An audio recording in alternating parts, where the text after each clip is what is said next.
Après le Poisson d'avril qui réunit Bourvil et Louis de Funès. Après le film Les Hussards qui réunit Bourvil et Louis de Funès. Après le film La Traversée de Paris qui réunit Bourvil et Louis de Funès. Après le grand film Cornio qui réunit Bourvil et Louis de Funès. Mesdames et messieurs, je vous présente l'unique, le grand film qui réunit encore Bourvil et Louis de Funès. J'ai nommé le film Intouchable.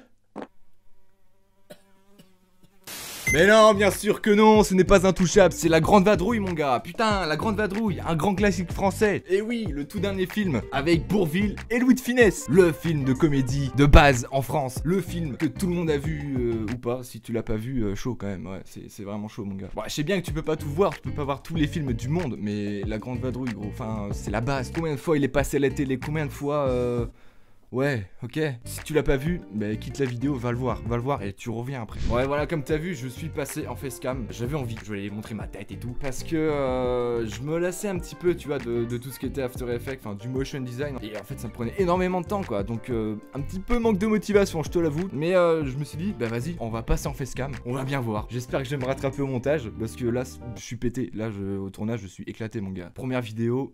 Normal, je pense que c'est normal. Ça viendra avec le temps, mais en tout cas, je suis très content. Très content, voilà. Je suis content de me filmer, parce que de base, je n'aime pas du tout me faire filmer. Donc je me suis dit, vas-y, on essaye, on tente bien. Donc dis-moi en commentaire ce que t'en auras pensé de cette vidéo. J'espère que je serai pas trop malaisant, tu vois. Dis-le en commentaire, mec, t'es malaisant, arrête tes conneries, tu fais de la merde. Mec, je le prendrais bien. Et juste aussi pour vous dire que vous avez été 85% à voter pour La Grande Vadrouille. Et donc c'est pour ça qu'on parle de La Grande Vadrouille dans cette vidéo. Ah oui, et reste bien jusqu'à la fin de la vidéo parce que tu pourras, c'est toi qui choisis le film pour le prochain épisode. Donc tu restes jusqu'à la fin et tu voteras pour le film. Et donc voilà, sans plus attendre, on passe tout de suite à l'épisode 14 des anecdotes du film La Grande Vadrouille. C'est parti.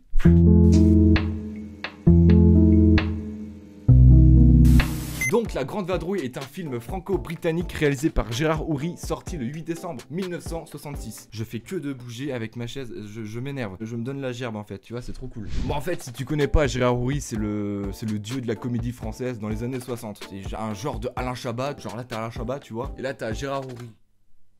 Là t'as Gérard Houry, ouais, on est d'accord. Faut que je bois, j'ai la gorge sèche.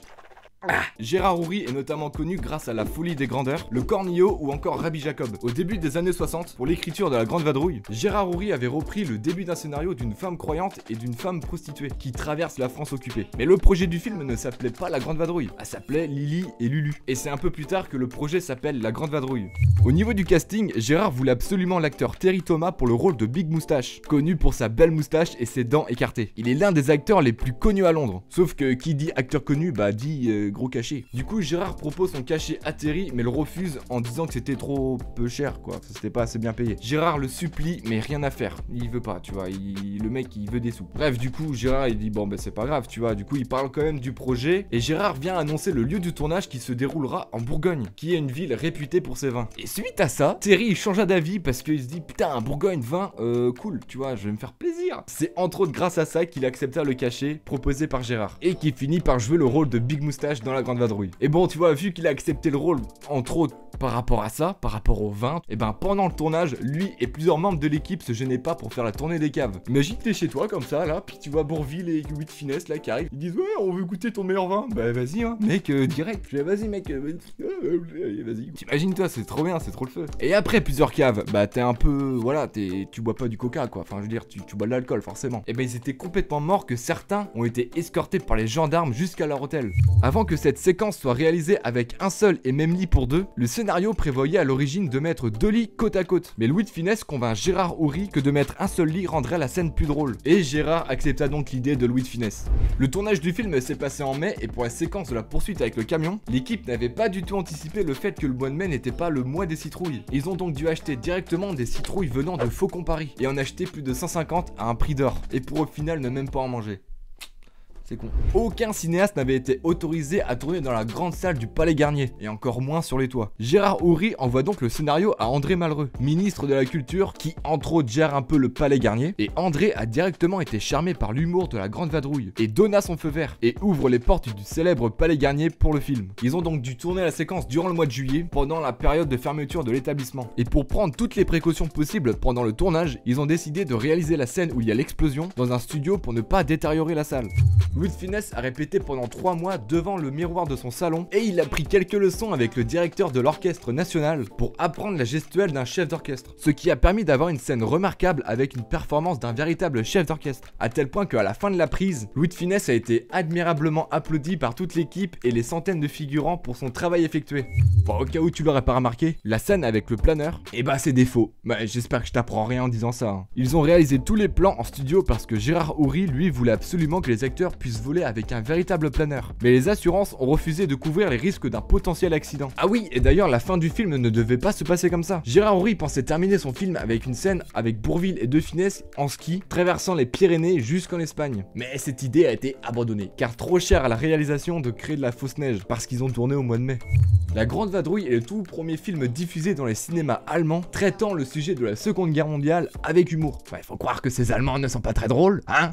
La scène la plus culte du film, c'est-à-dire celle-ci, a été improvisée par les deux comédiens. Louis de Funès devait juste être aidé par Bourvil pour atteindre le sol, mais il préféra rester sur les épaules de son camarade pour plus d'humour. Et il a bien fait de rester sur ses épaules, parce que mis à part que ce soit très drôle, bah elle est en plus considérée comme la plus grande scène comique du cinéma français. Bravo, bravo, franchement, bravo, ouais, l'impro, franchement... Voilà, c'est clean, hein. Mais c'est pas la seule scène avec une improvisation. De nombreuses scènes ont été improvisées pendant le tournage, puis gardées au montage final.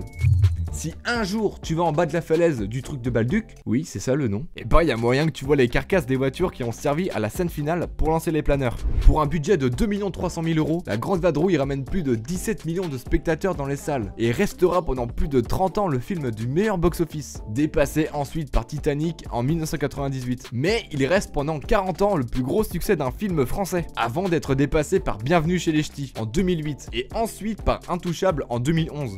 Donc voilà, j'espère vraiment que t'as kiffé cette vidéo. Si oui, mets un pouce bleu, abonne-toi, commente, fais ce que tu veux de ta vie mon pote. Fais ce que tu veux, je ne t'oblige rien, si ce n'est qu'un truc. Vote pour le prochain film. Je te rappelle que c'est maintenant, là, tu votes pour le prochain film, pour le prochain épisode. N'hésite pas à me suivre sur Instagram et sur Sens Critique aussi en vrai, parce que comme ça tu sais les films que j'apprécie ou non. Enfin voilà, j'espère vraiment que t'as kiffé cette vidéo. Dis-moi en commentaire tout ce que tu penses de moi, tu vois, tout ce qui est nul, tout ce qui est mauvais. En vrai c'est ultra important pour moi. Tu mets, je sais pas, si j'étais cool, si j'étais sympa, si je suis beau. Non, tu mets si j'ai des trucs à améliorer tout simplement. Genre, je sais pas, le décor, j'en sais rien, la lumière. Bon, la lumière, c'est pas ça. Hein. Je suis en train de m'éclairer avec mon portable, c'est pas ça. Hein. Je t'avoue que là, je galère. C'est le début, je me dis, bah, mec, c'est la première vidéo en face cam. J'espère vraiment que t'as kiffé cette vidéo. Je l'ai dit 1000 fois, mais j'espère vraiment que t'as kiffé cette vidéo. Et je te dis à la prochaine dans pas longtemps, j'espère. En tout cas, je suis plus motivé à me faire un facecam comme ça. Là, c'est plus drôle, tu vois, ça me met plus de challenge. J'avais envie de nouveautés comme ça parce que je t'avoue que j'étais un petit peu lassé de faire que du motion design et ça me prenait énormément de temps. Donc là je suis content, j'ai passé le cap, tu vois, de me filmer. Je t'avoue que c'est compliqué quand même, c'est très bizarre de parler à une caméra quand même. C'est très bizarre. Bon voilà, assez parlé, je te laisse voter pour le prochain film. Et sur ce, je te dis bon film et à bientôt.